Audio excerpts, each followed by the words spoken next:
Assalamualaikum warahmatullahi wabarakatuh. Kami dari kelompok 1 akan mempresentasikan model-model data.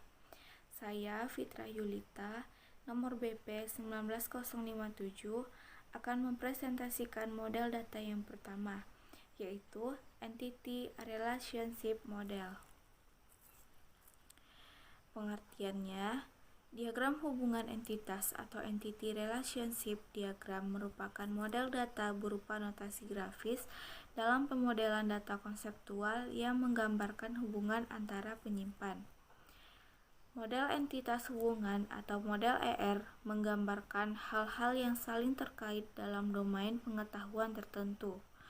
Model ER dasar terdiri dari tipe entitas yang mengklasifikasikan hal-hal yang menarik dan menentukan hubungan yang dapat ada antar entitas.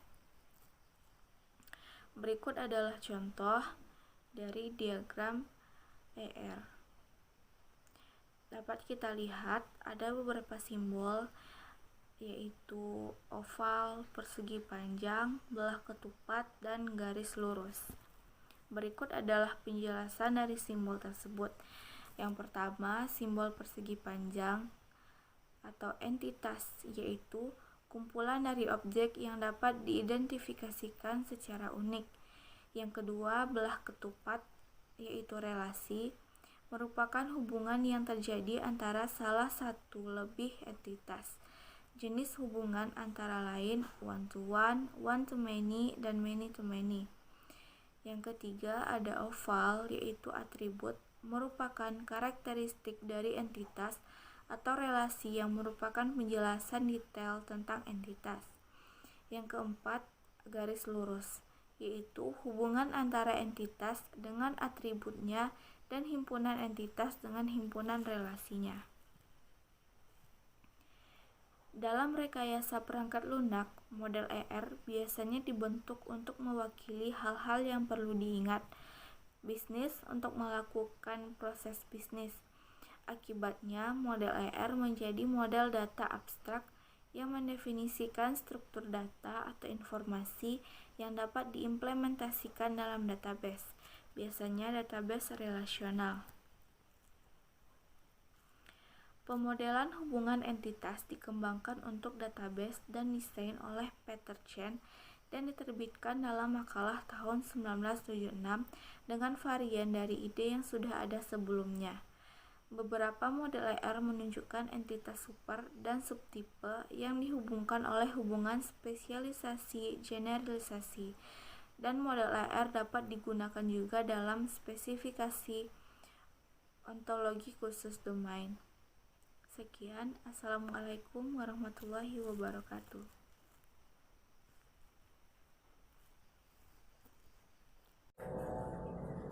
Assalamualaikum warahmatullahi wabarakatuh. Perkenalkan, nama saya Anissa Yatisha Putri, BP 19048 dari kelas akuntansi 2. Baiklah, pada kesempatan kali ini saya akan menjelaskan model data yang kedua, yaitu model Object Oriented Model. Yang pertama adalah pengertian model Object Oriented Model. Model Object Oriented Model adalah model berorientasi objek yang berbasiskan kumpulan objek. Berorientasi objek berarti bahwa kita mengorganisasikan perangkat lunak sebagai kumpulan dari objek tertentu yang memiliki struktur data dan perilakunya. Yang kedua adalah ciri-ciri model Object Oriented Model. Terdapat 3 ciri-ciri dari Object Oriented Model, yaitu 1. Encapsulation atau enkapsulasi. Encapsulation merupakan dasar untuk pembatasan ruang lingkup program terhadap data yang diproses. Data dan prosedur atau fungsi dikemas bersama-sama dalam suatu objek sehingga prosedur atau fungsi lain dari luar tidak dapat mengaksesnya. Data terlindung dari prosedur atau objek lain, kecuali prosedur yang berada dalam objek itu sendiri. Yang kedua adalah inheritance atau pewarisan. Inheritance adalah proses pewarisan data dan metode dari suatu kelas kepada kelas yang lain. Pewarisan ini bersifat menyeluruh, sehingga semua data dan metode yang dimiliki oleh kelas asalnya akan diturunkan kepada kelas yang baru. Contoh inheritance. Sedan dan sepeda motor adalah subkelas dari kendaraan bermotor. Kedua subkelas mewarisi sifat yang dimiliki oleh kendaraan bermotor, yaitu mempunyai mesin dan dapat berjalan. Kedua subkelas mempunyai sifat masing-masing yang berbeda. Misalnya, jumlah roda dan kemampuan untuk berjalan mundur yang tidak dimiliki oleh kendaraan sepeda bermotor. Yang ketiga adalah polimorfisme.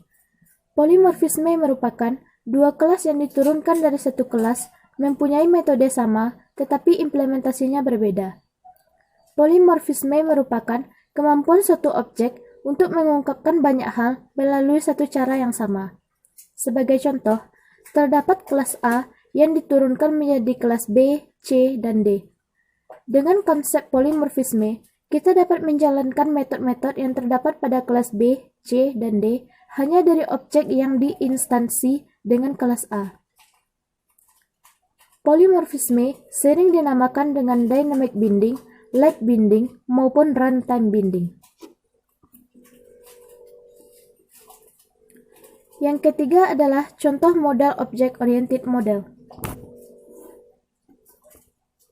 Ini adalah contoh dari object-oriented model yang terdiri dari name class, properties class, dan operasi atau metode. Sekian hasil presentasi saya. Assalamualaikum warahmatullahi wabarakatuh. Assalamualaikum warahmatullahi wabarakatuh. Saya Fitrah Yulita akan mempresentasikan model data yang ketiga, yaitu model relasional.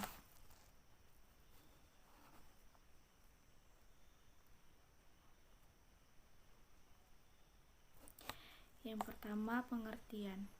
Ditemukan oleh E.F. Coate. Model data relasional adalah suatu model basis data yang menggunakan tabel dua dimensi yang terdiri atas baris dan kolom untuk menggambarkan sebuah berkas data. Model ini menunjukkan cara mengelola atau mengorganisasikan data secara fisik dalam memori sekunder yang akan berdampak pula pada bagaimana kita mengelompokkan data dan membentuk keseluruhan data yang terkait dalam sistem yang kita buat.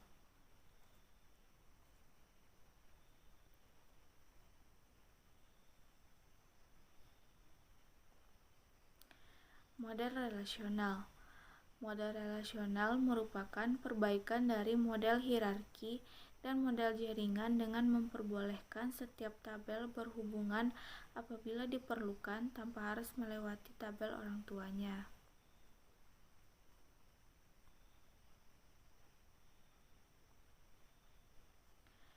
Model basis data relasional untuk pertama sekali dirumuskan dan dikemukakan oleh Edgar F. Coate pada tahun 1969. Pada model data relasional, seluruh data diwakili dalam bentuk tupel, digabungkan dalam relasi-relasi basis data yang diorganisasikan dalam hal model relasi merupakan basis data relasi.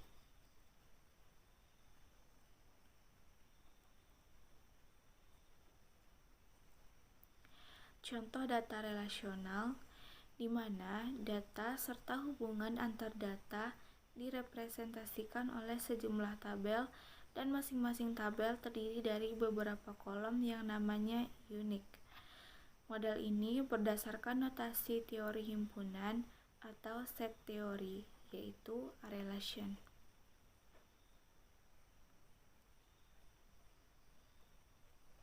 Sekian dari saya. Assalamualaikum warahmatullahi wabarakatuh.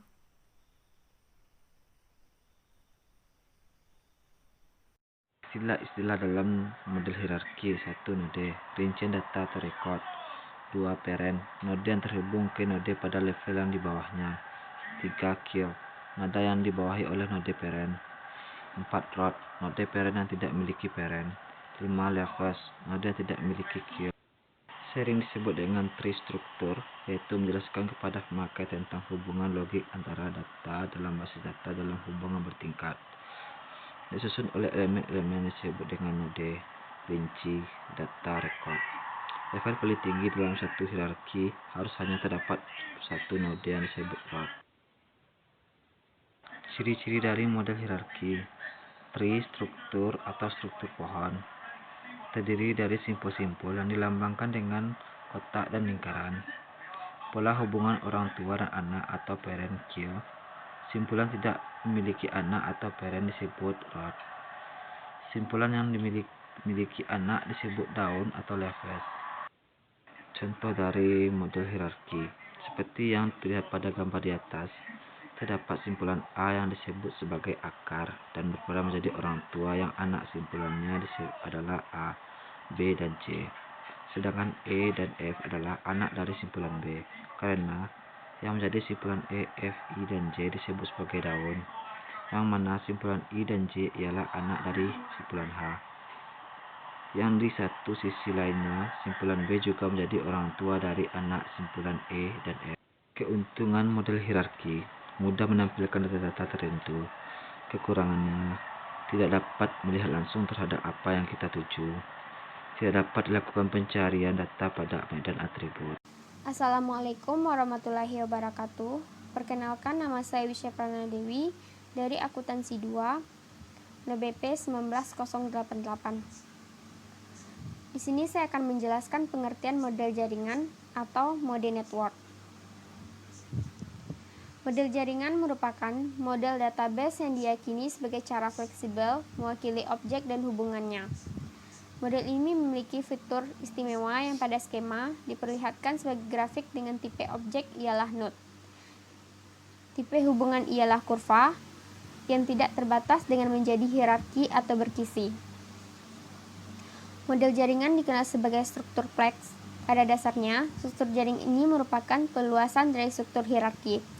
Kalau pada struktur hierarki setiap child hanya mempunyai satu parent, sedangkan pada struktur jaringan setiap child dapat mempunyai lebih dari satu parent.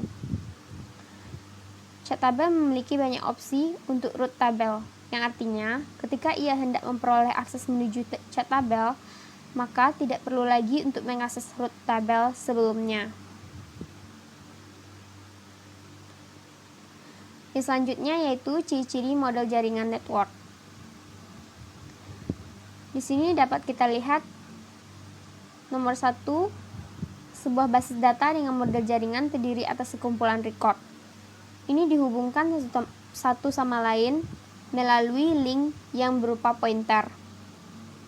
Yang kedua, setiap record merupakan sekumpulan byte yang masing-masing hanya berisi sebuah nilai data. Yang ketiga, sebuah link merupakan sebuah penghubung di antara dua record. Yang keempat, struktur jaringan merupakan suatu grafik yang terdiri dari suatu node atau sampul yang dihubungkan dengan suatu edge. Yang kelima, terdapat lebih dari satu edge antara satu pasangan node. Yang keenam, tidak ada konsep root node. Yang terakhir, yaitu suatu node dapat mempunyai lebih dari parent node. Selanjutnya, yaitu contoh dari model jaringan atau network. Dapat kita lihat dari gambar. Di sini merupakan gambar dari network model. Contoh dari network model tersebut. Baiklah, sekian presentasi dari kelompok saya. Apabila ada kesalahan kata dan pengucapan, saya mohon maaf. Assalamualaikum warahmatullahi wabarakatuh.